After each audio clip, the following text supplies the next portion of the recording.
present continuous tense የሚባለውን የእንግሊዘኛ ቴንስ አሁኑኑ ድርጊቱ አሁኑኑ እየተፈጸመ ያለን ድርጊት ለመናገር እንደምንጠቀመው እንማራለን።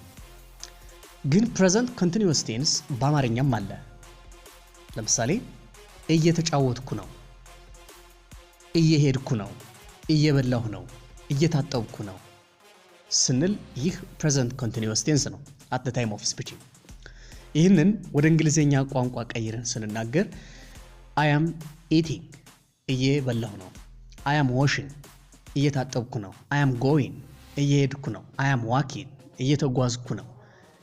ይህንን ወደ ሌሎቹ ሳብጀክቶቹ ለምሳሌ እሱ፣ እሷ፣ እነሱ ወደሚለው ብንቀይረው እሱ፣ እሷ ሲሆን ሳብጀክቱ ስለሚቀየር በአም ቦታ ኢዝ እንተካለን።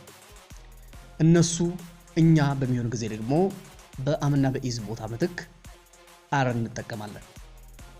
ሌላ ሰብ ቨርቡ ተመሳሳይ አይኤንጂ ፎርም ይጨመርበታል። በጣም ቀላል ነው። አረፍተ ነገር እየመሰረትን ማየት ነው። I am drinking እየጠጣሁ ነው። እየጠጣን ነው ለማለት ስንፈልግ we are drinking እየጠጣን ነው።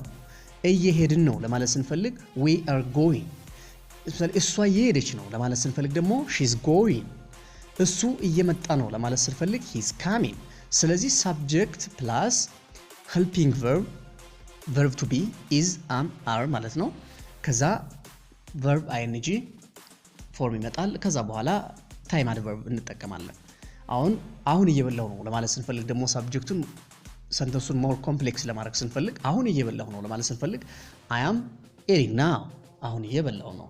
አሁን እየሄድኩ ነው I am going now እየመጣሁ ነው I am coming now እያልን ሌሎች ሰንተንሶችን እያሰፋን እንሄዳለን።